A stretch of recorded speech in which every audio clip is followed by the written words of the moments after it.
In June of 1917, Siegfried Sassoon, the British soldier-poet, was in the south of England, recovering from a bullet wound. Aunt Evelyn's delphinium spires were blue against the distant blue of the sky, and the shadows of Irish yews were lengthening across the lawn. Out in France, the convoys of wounded and gassed were being carried into the field hospitals. And up in the line, the slaughter went on because no one knew how to stop it. Men are beginning to ask for what they are fighting, Dottrell had written in his last letter.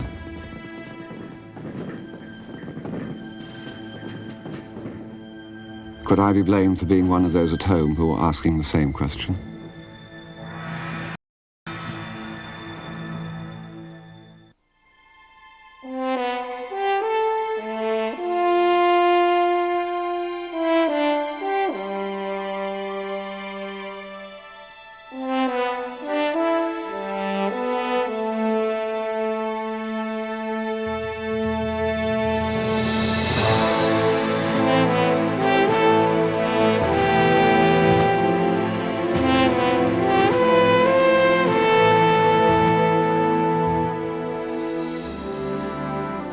This program was made possible by a grant from the National Endowment for the Humanities, a federal agency that supports research, education, and humanities programs for the general public, and by the Arthur Vining Davis Foundations. Funding for this program was also provided by the Corporation for Public Broadcasting and by annual support from viewers like you.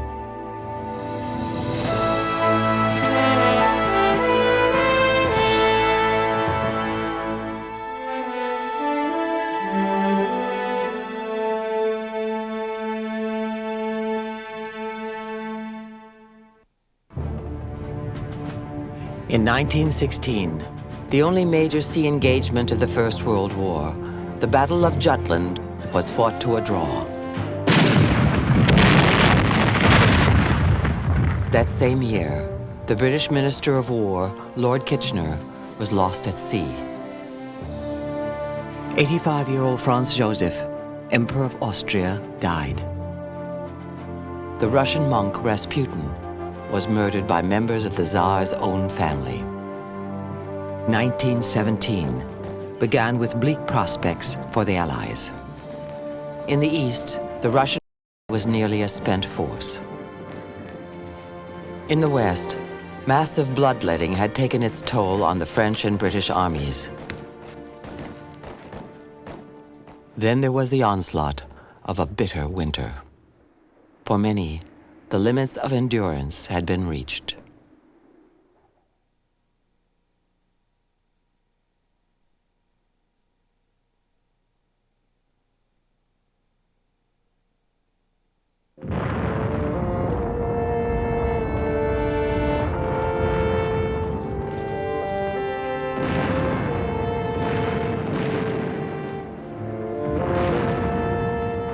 January 4th, 1917. My own dear mother. Since I set foot on Calais quays, I have not had dry feet. We were let down gently into the real thing, mud. It has penetrated now, sanctuary, my sleeping bag, and that holy of holies, my pajamas. I chose a servant for myself yesterday, not for his profile, nor yet his clean hands, but for his excellence in bayonet work. I censored hundreds of letters yesterday, and the hope of peace was in every one. Wilfred Owen was a young poet just finding his voice when war broke out. He marched off to battle with a romantic view of war common among the young. Oh, meet it is, and passing sweet, to live in peace with others, but sweeter still and far more meet to die in war for brothers. The English officer class came to the war as innocents. It was a frightful shock to discover that their imagination of war, which had been fed by the classical literature of war, was incorrect. And the war wasn't brave and heroic. It was pretty horrible and nasty and dirty, and you were more concerned about keeping dry and keeping warm than you were about closing with the enemy.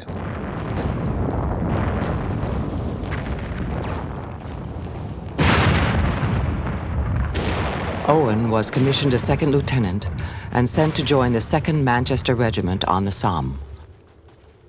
He entered the trenches in the middle of the worst winter in memory. My own dear mother. I can see no excuse for deceiving you about these last 4 days. I have not been at the front. I have been in front of it. I held an advanced post in the middle of no man's land.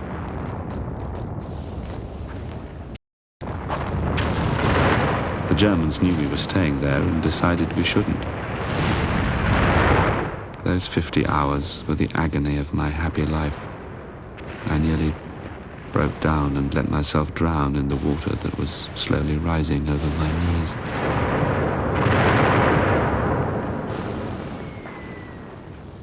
I suppose I can endure cold and fatigue and the face-to-face death as well as another.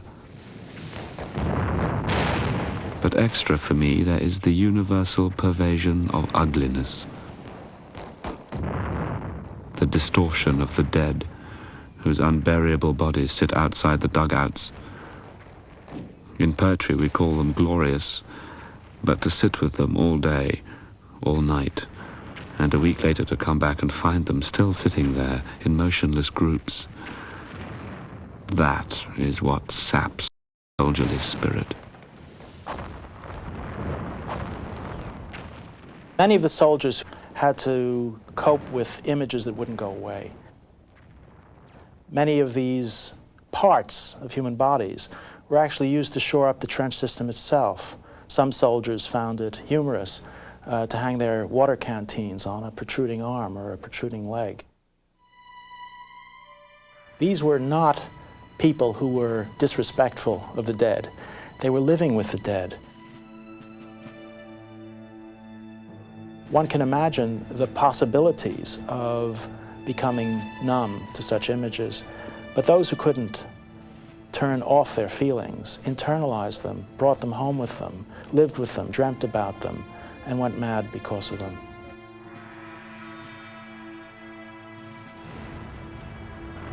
While Wilfred Owen was sleeping, a shell hit his truck, blasting him into the air and killing a fellow officer. Owen spent days trapped near the dismembered body. When finally relieved, he was found to be confused, trembling, and behaving strangely. My very dear sister, you must not entertain the least concern about me. You know, it was not the Germans that worked me up, nor the explosives, but it was living so long by poor old Cock Robin, as we used to call Second Lieutenant Kroger, who lay not only nearby, but in various places around and about, if you understand. Owen was diagnosed as having shell shock and sent home. He had lasted only 4 months.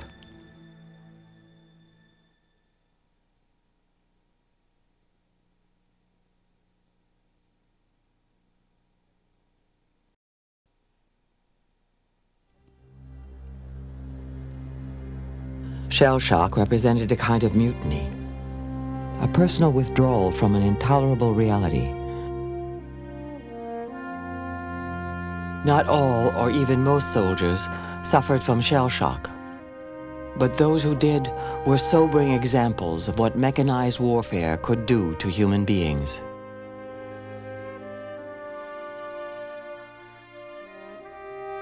Rifleman Arthur Russell was, or had been, a magnificent specimen of manhood, 6 feet tall. There was not a mark on him, yet he was helpless as a child. When I returned about a month later, I found Russell trying to walk. His speech was slowly returning, a slow, halting speech full of stammers. But I doubt if he ever again became fit man.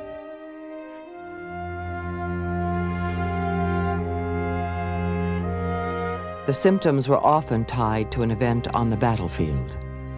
The soldier who bayoneted an enemy in the face developed a facial tic. This man responded to nothing, except the word bomb, which sent him scurrying under the bed.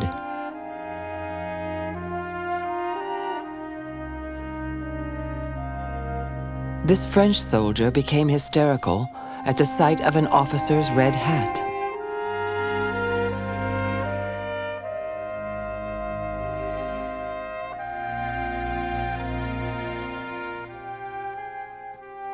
Treatment for most enlisted men involved rest and recuperation. There is some extraordinary material about the way in which who were incapable of acting were taught first to sew, then to weave, then to farm, then to carry a gun, and then to shoot it again. As if they're moving from a kind of feminine recuperation to masculine combat status, and that they can go back to the men's war. The worst cases left doctors grasping for solutions. Electric shock treatment was applied to thousands. Some improved. For the rest, the pain of treatment only added to their misery. But this was not the only experimental method of treating shell shock.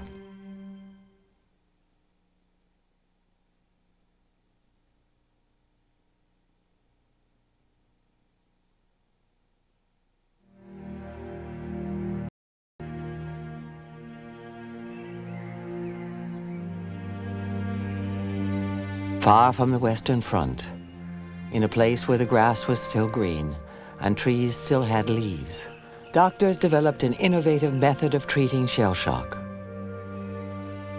The patients were officers like Wilfred Owen. My own dear mother. We left Netley on Monday morning. I woke up as we were rounding the coast by Dunbar. The castle looked more than ever a hallucination with the morning sun behind it. A taxi brought me up here about 2.5 miles from the town. There is nothing very attractive about the place. It is far too full of officers, some of whom I know. Owen's journey took him here, to the outskirts of Edinburgh, Scotland, to a place called Craiglockhart. In this former sanitarium, doctors attempted the emotional repair of British officers using a technique only recently pioneered by Freud, psychotherapy. Others called it the talking cure. For Owen, it began to gradually take effect. My dearest mother, last night I had a consultation with Dr. Brock from 11 till midnight. I still have disastrous dreams, but they are taking on a more civilian character. Motor accidents and so on. Nothing more to tell, I think. Ever your own, Wilfred. It was here that Owen first read by one of Britain's most controversial soldiers, Siegfried Sassoon. I have just been reading Siegfried Sassoon and am feeling at a very high pitch of emotion. Nothing like his trench life sketches has ever been written or ever will be written. Shakespeare reads vapid after these. It's bad to think of war, when thoughts you gagged all day come back to scare you. And it's been proved that soldiers don't go mad unless they've lost control of ugly thoughts that drive them out to jabber among the trees.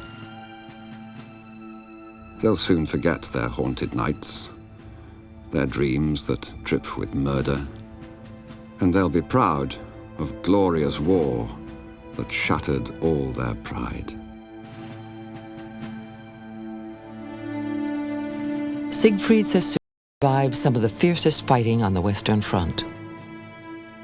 His actions at the Somme had earned him the Military Cross for gallantry and the nickname Mad Jack. While I was running, I pulled the safety pin out of a Mills bomb. My right hand being loaded, I did the same for the left. Just before I arrived at the top, I threw my 2 bombs. Quite unexpectedly, I found myself looking down into a trench with a great many Germans in it.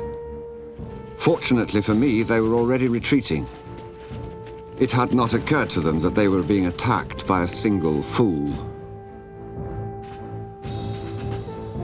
Mad Jack had many close encounters with death at the front.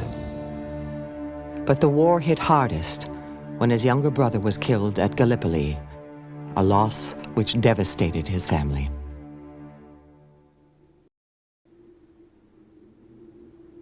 Sassoon's friend, Robert Graves, witnessed the depth of this grief when he visited the Sassoon home while the 2 men were on leave together.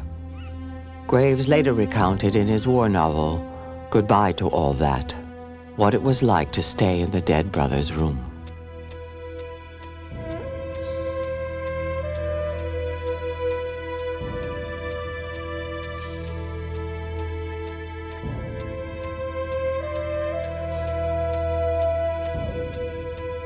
The mother kept the bedroom exactly as he had left it, with the sheets aired, the linen always freshly laundered, flowers and cigarettes by the bedside.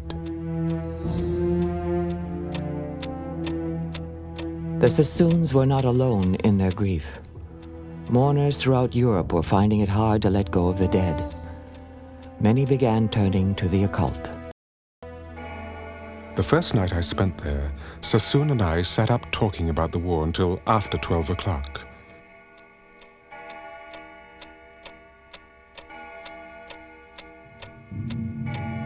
The talk had excited me, and though I managed to fall asleep an hour later, I was continually wakened by sudden rapping noises, which I tried to disregard, but which grew louder and louder. They seemed to come from everywhere. Soon, sleep left me, and I lay in a cold sweat.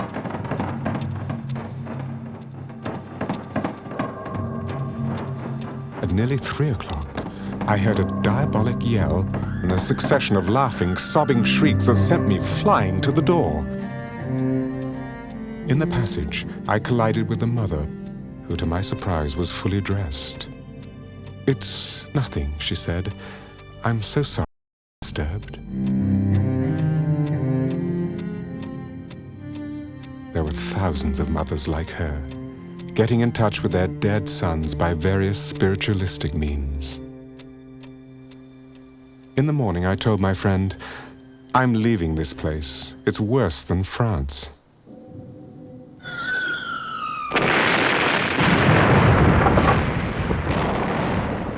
Both Sassoon and Graves returned to the front. In April of 1917, Sassoon took a sniper's bullet through the shoulder while leading an attack. Even after his physical wound had begun to heal, it was apparent that Sassoon was still not well. As with his mother, the dead were visiting him at night. When the lights are out, and the ward is half shadow and half glowing firelight, then the horrors come creeping on the floor. A livid, grinning face with bristly mustache peers at me over the edge of my bed, the hands clutching at my sheets. There is a hole in his jaw, and the blood spreads across his face like the ink spilt on blotting paper. I wish I could sleep. These were the images, the fantastic, monstrous images that haunted their dreams. These are people who were victims of an appalling kind of war, but we must never forget that they were also executioners. They had killed, they had maimed, they had been responsible for the mutilation of men on the other side of the line. How to cope with that responsibility is something very hard for anyone to imagine. We mustn't judge them for this. Many of them were under the age of 25. This was their baptism of fire in a moral sense.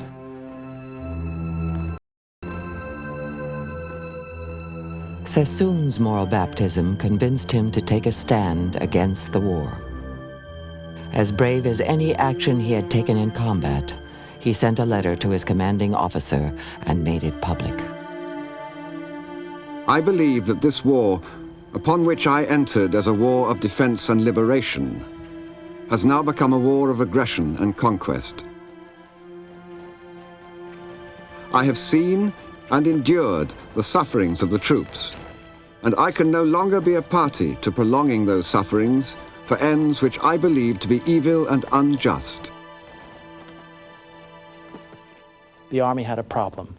What to do with a clearly decorated, brave, honorable man who reached the conclusion that the war was dishonorable? What will they do with him? The answer was very subtle. It was to claim that anyone who found that the war was mad must be mad himself.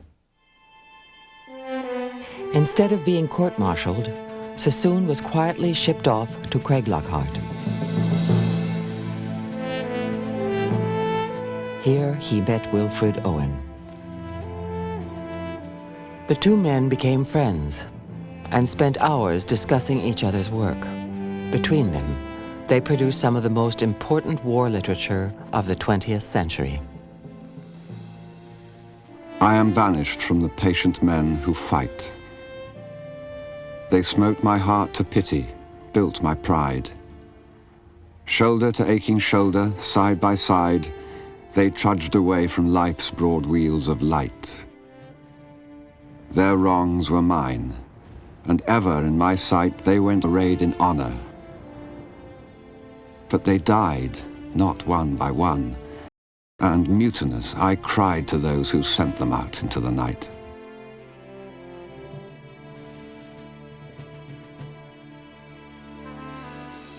At the end of his stay at Craiglockhart, Siegfried Sassoon ended his mutiny. He decided to return to the front, not for the sake of his country, but for the men he had left behind. Love drove me to rebel, love drives me back to grope with them through hell. And in their tortured eyes, I stand forgiven. Wilfred Owen was also well enough for his war to go on. He left Craiglockhart on November 3rd, 1917. He had exactly 1 year and 1 day to live.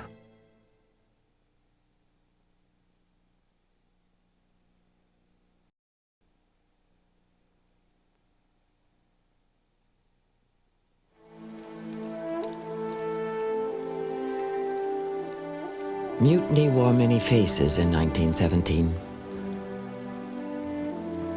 In France, one belonged to a general who pushed too hard.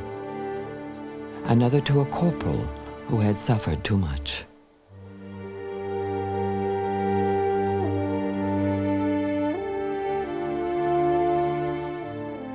What a sorry scene.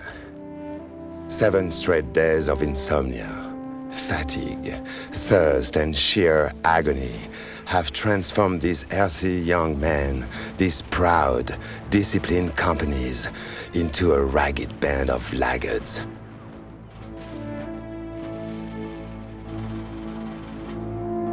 Corporal Louis Bartas was among the survivors of the meat grinder at Verdun. A spectacular grumbler, he saw himself as fighting 2 wars, one against Germany, the other against his own officers and their petty commands. Louis Bartas wrote a diary during the war, and it's an extraordinary testimony about a certain sort of soldier, absolutely against the war, pacifist, who tried to maintain at least some parcel of humanity in the brutality of the war. Bartas cared little for promotions. His interest was in staying alive. That was no easy task, as he also fought at the second great battle of 1916, the Somme.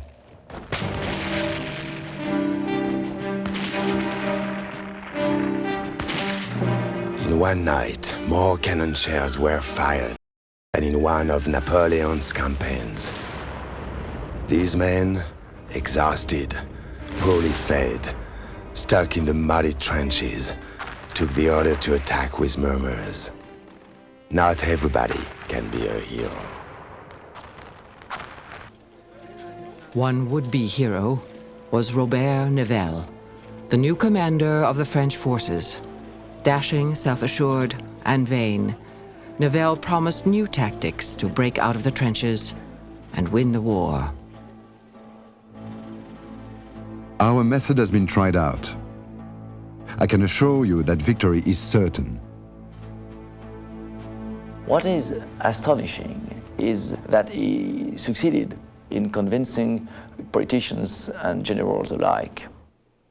It's very strange now to think about that, but there was an optimism at the end of 1916, beginning of 17, about the ability, the French army's ability to break through.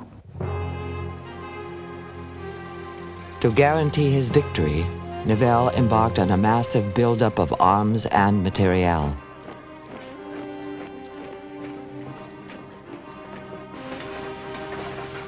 I insist that the stamp of violence, of brutality and of rapidity must characterize the offensive. The greater their numbers, the greater my victory. We will win it all within 24 to 48 hours. Many were caught up in Nivelle's bravado, but not Louis Barthas. We had read to us an order from the great executioner, General Nivelle, saying among other absurdities that the hour of sacrifice had arrived.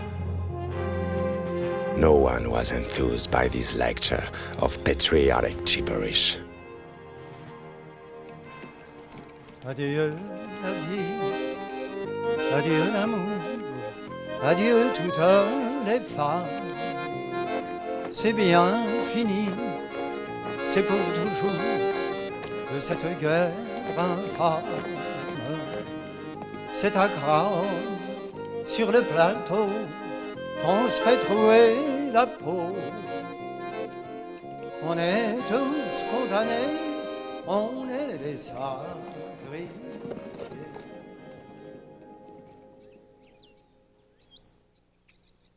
On April 16th, Nivelle's forces massed on the fields of Chemin-des-Dames, where the ladies of the court of Louis XIV had once promenaded.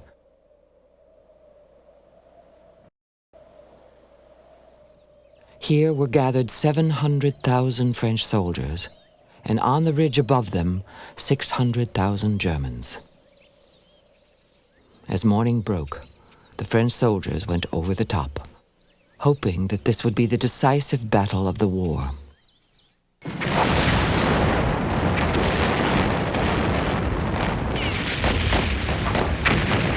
The plan called for advancing 6 miles.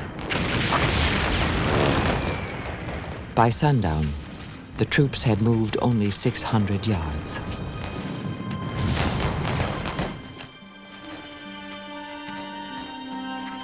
Ignoring his promise to stop the offensive if not successful within 2 days, Nivelle pushed ahead for 10. 200,000 men were killed or wounded, and still no breakthrough.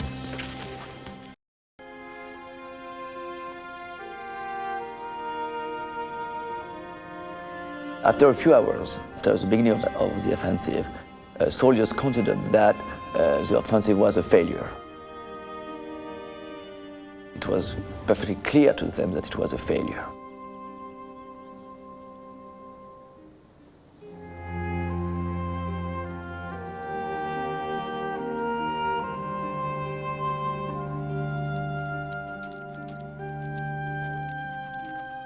By now, the war had claimed 1.5 million French soldiers, the equivalent of 1 casualty for every minute of the war. The survivors had reached the breaking point. Soldiers going back into the lines began buying like sheep being led to slaughter. Then, 2 weeks after the the only full-scale mutiny on the Western Front broke out. At first, groups of men, then entire units, refused to re-enter the trenches. There would be very emotional scenes between the officers and the spokesman of the men. I don't mean grand opera, I mean that there was a very great depth of emotion on both sides because, well, you can imagine the officers, every officer's worst nightmare is that his men won't obey him. One soldier caught up in this officer's nightmare was the naturally rebellious Louis Bartas. Our captain arrived on the scene with a police escort. He tried to speak, but his first words were drowned out by the crowd. Seeing his rage, but powerless, he ordered a roll call. A crowd of several hundred soldiers crowded around and mocked these orders. For an hour they hurled abuse at him. Several shots were fired into the air. More units began refusing to return to the front lines. In Bartas's regiment, there was talk of replacing their officers.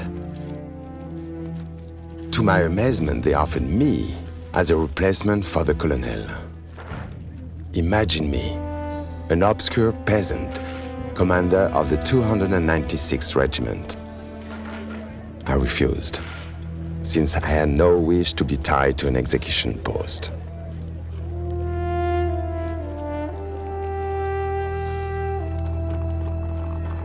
The mutiny quickly spread to Paris. There, women working in the armaments industry joined the soldiers on strike. They demanded better treatment for themselves and for their husbands and brothers at the front. The soldiers who mutinied were mutinying not so much to end the war as to demand that the war be conducted differently. These soldiers were looking to the state and saying, we are citizens. You cannot simply hurl us at machine guns and blow us up. We're citizens of a republic. We have rights. I think something very similar was going on with these women munition workers. They link their own conditions in the factory with what they perceive to be an unfair burden of sacrifice on their own husbands and brothers. The unrest in Paris only heightened the fear about the mutiny at the front. If the men refused to fight, the Germans would overrun the country and win the war. Fortunately for France, it was not that kind of mutiny. It was a sort of oddly peaceful strike, given that the soldiers all had weapons, so they could have turned them on their officers. They didn't. They sort of politely said, we've had enough. The war's gone on too long, too many of us have been killed, we never get anywhere. We don't want to attack any longer. We'll defend the country, but we won't attack.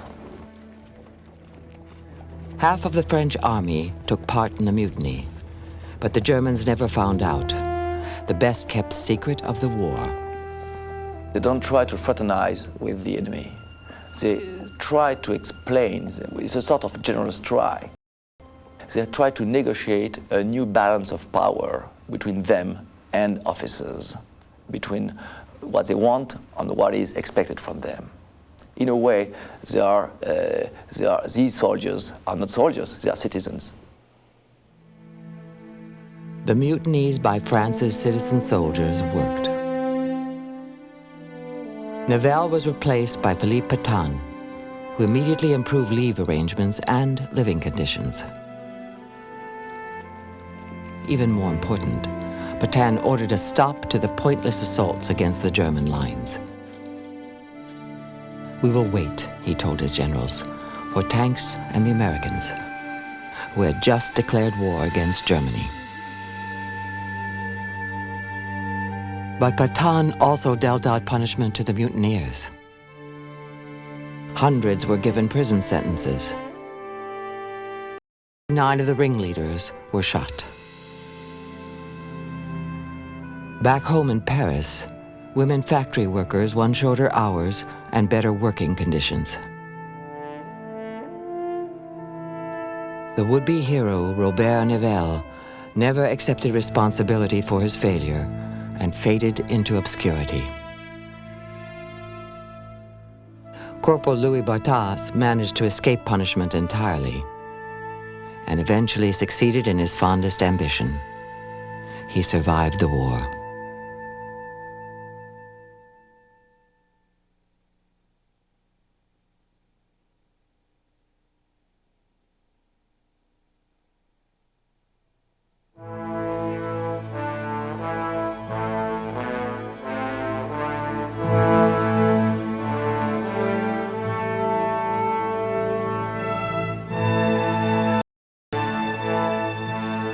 Of all the mutinies against war in 1917, the largest was in Russia, where not only an army, but an entire nation rebelled.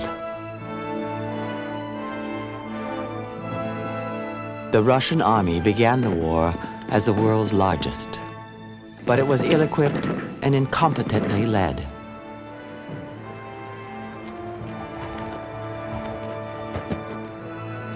Half of its army would be wounded, killed, or never heard from again. "This is not war," said one officer. "This is slaughter."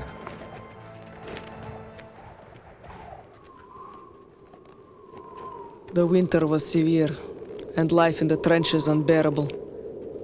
Death was a welcome visitor. There were many cases of men snowed under and frozen to death. But we were patient, like true children of Mother Russia.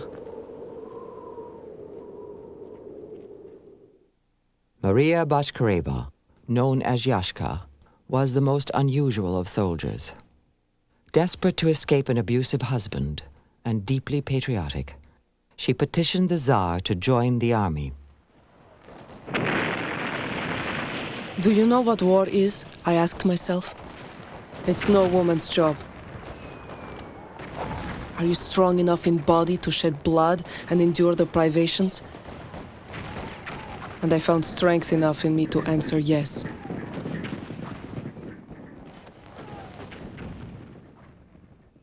To know Yashka, one writer said, is to know Russia.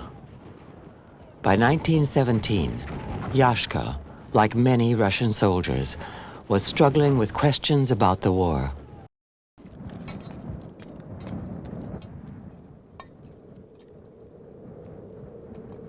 How long shall we continue this fighting? And what are we fighting for was on the lips of everybody. It was the third winter, and there was no end in sight.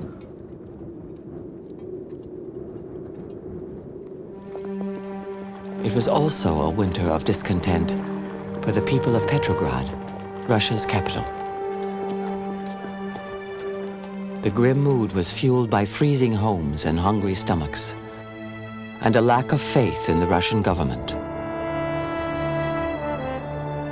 Tsar Nicholas II had chosen not to rule in Petrograd, but to be with his troops at the front. The Tsar's decision to take over the command of the army was a fatal one, because from this point on he would be blamed personally for losses at the front. And nearly all of the government warned him not to. The Tsar was also being blamed for the suffering at home. A shortage of bread was moving the women of Petrograd toward revolt.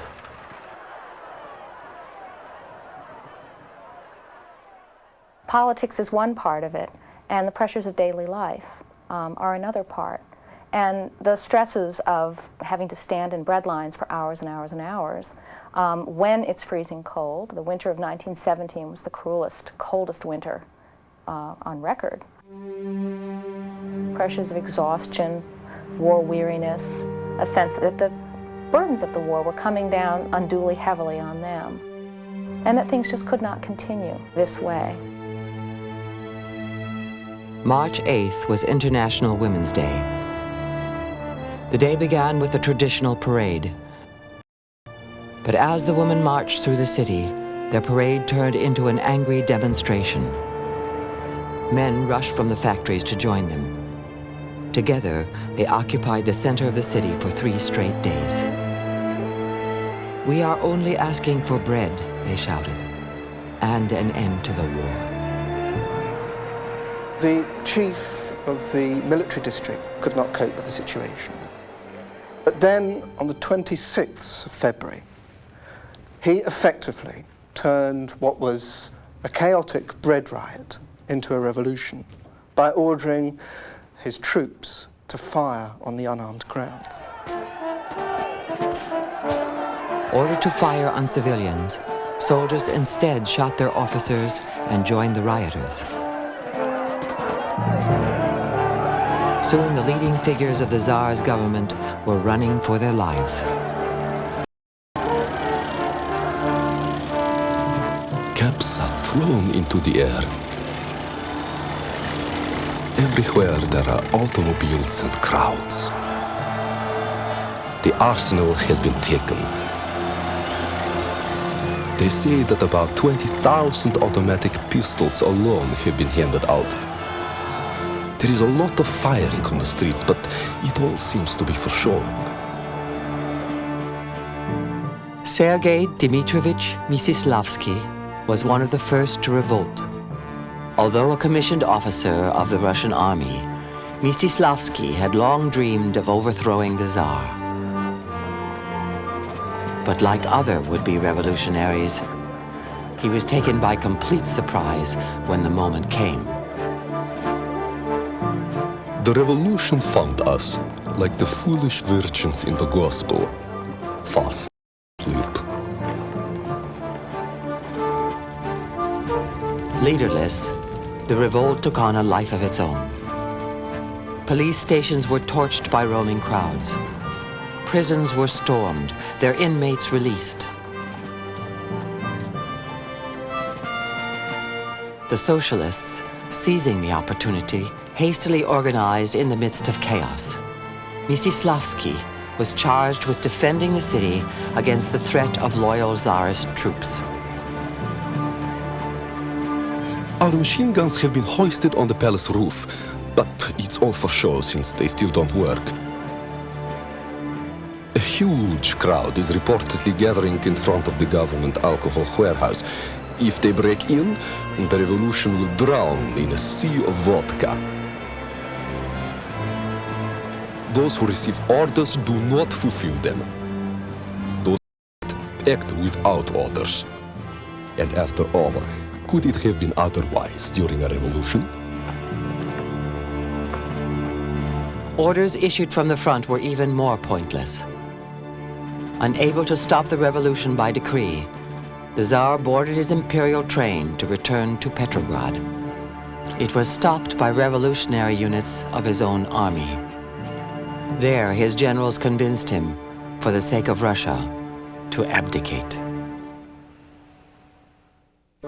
The miracle had happened. Tsarism, which enslaved us and thrived on the blood and marrow of the toiler, had fallen. There were tears of joy, embraces, dancing.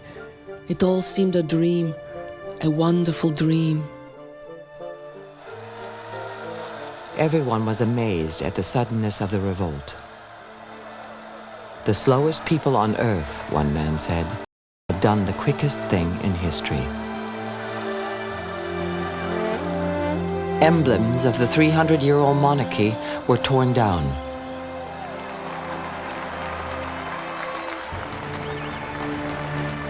Socialist democracy was proclaimed on Russian soil. Euphoria reigned on the streets. Dare I confess it, I envied all of them to the point of pain. All those happy people with shining, crystal-clear cases who so sincerely believed it was all over. As I was listening to another succession of orators, barking the same sounds about liberty from the podium, suddenly the clear, quiet and hard words of my wife came to my mind. Over or no? It can't be over. Not enough blood has been shed.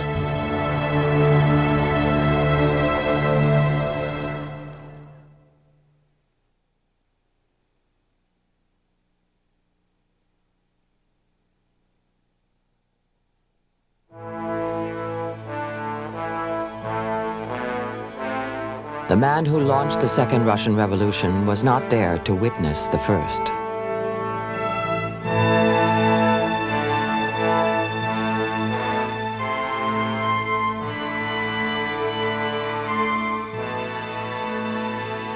Vladimir Ilyich Lenin, leader of the Bolshevik wing of the socialist movement, had been in exile in Switzerland. To him, the fall of Tsarist Russia was just one step in the creation of a new world order. He telegrammed his instructions to his soldiers in Petrograd. Our tactics, complete mistrust, no support for the new government. We especially distrust Kerensky. Alexander Kerensky, a combative lawyer, was the leading figure of the fragile democracy Lenin was determined to destroy. Kerensky was a young man in 1917, 35. He was a great orator. He was the darling of the Petrograd intelligentsia. And he saw himself as a man destined to lead Russia out of chaos to freedom.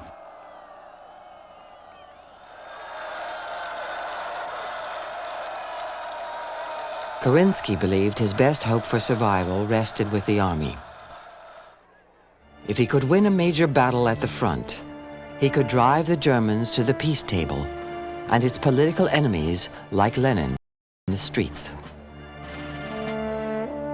But by now the army had deteriorated to little more than debating societies. In desperation, Kerensky resorted to a symbolic gesture. He would use Russia's women to shame the men into fighting.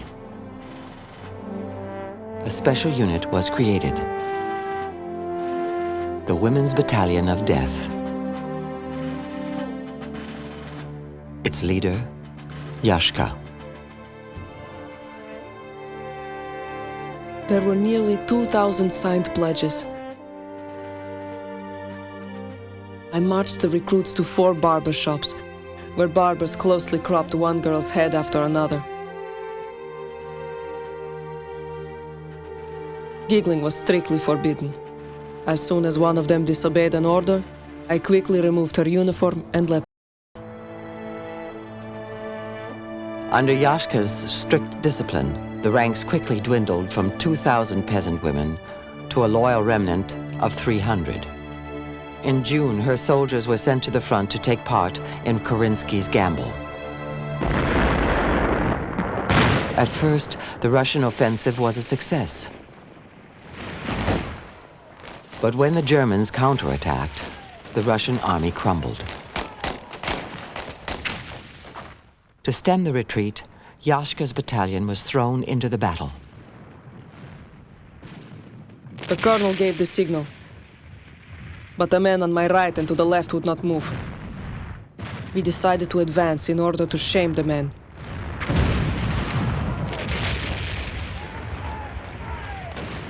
Some of my girls were killed outright. Many were wounded.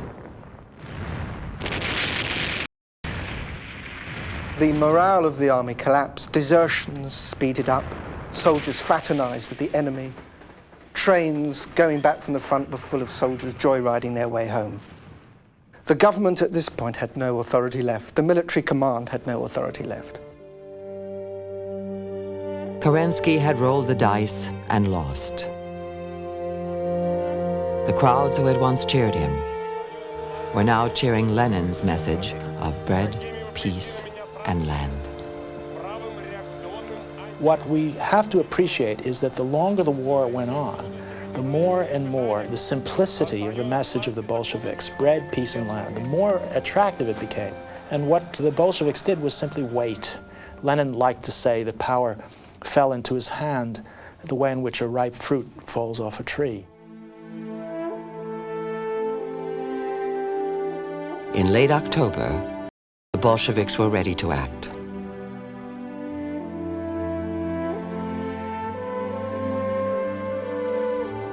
The plan included capturing the Winter Palace. Here, Kerensky and other members of his provisional government made their last stand, defended by a handful of soldiers and members of the Women's Battalion. Sergei Mstislavsky helped plan the Bolshevik takeover. The palace had then been cordoned off, and the battleship Aurora was already moored just beneath its windows. It certainly was not within the power of the Women's Battalion to deflect the blow, which was even now being aimed at the palace.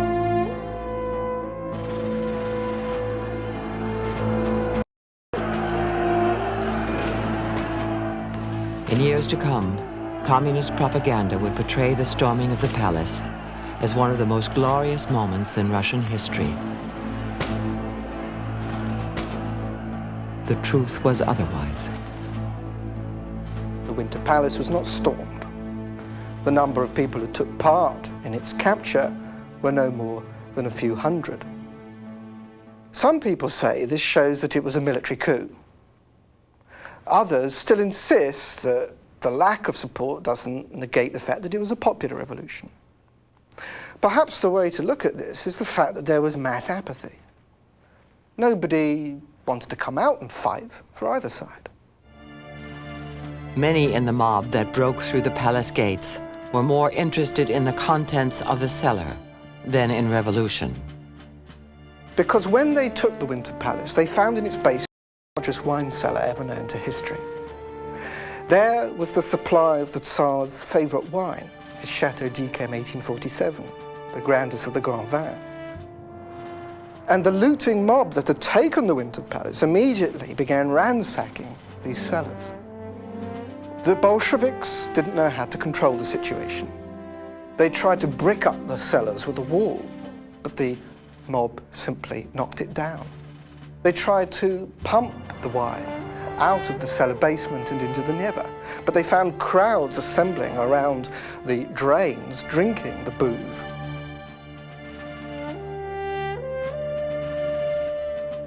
The drunken mob was an omen of the difficulties the Bolsheviks faced in gaining control of Russia. Ending the war was the first step. In December of 1917, they signed an armistice with the Germans. 3 months later, they learned the price. In the Treaty of Brest-Litovsk, Russia lost over 1 million square miles of land and 62 million people. If France and Britain had any doubts about what a German victory would mean, they had only to look at Russia. But that was not Lenin's worry. He would spend the next 3 years fighting a bitter civil war, one which would claim the lives of millions, including the Tsar and his family. Lenin's rival, Alexander Kerensky, escaped to the United States where he lectured and wrote. In later years, he voiced the regret that he had not died when the revolution was young. Sergei Mstislavsky became a novelist. A survivor, he outlasted war, revolution, civil war, and Joseph Stalin's purges. Yashka, who had become identified with Kerensky, was not so fortunate. She made her way to New York, where she dictated her remarkable memoirs.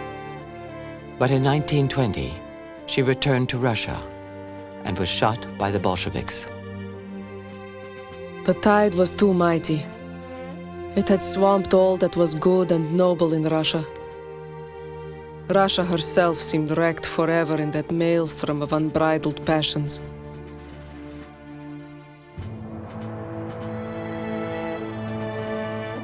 "1917 had been a year of mutiny and revolution. Forces that would dominate the last year of the war and the rest of the 20th century.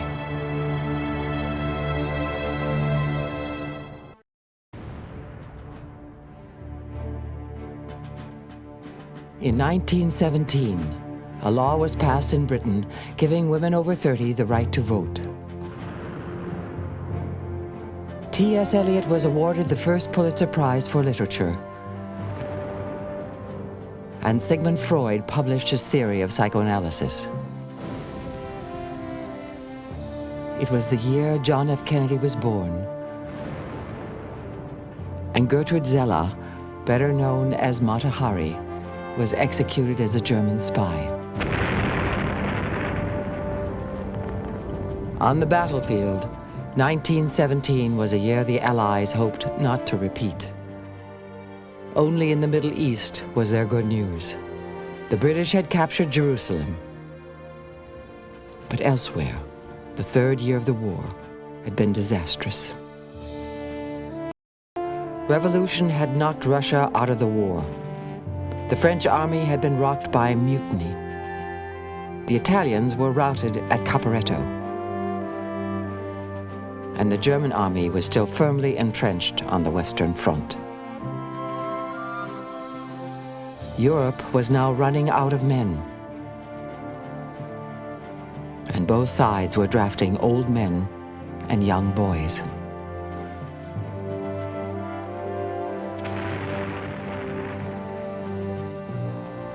How much longer could the war go on? The answer would come in 1918.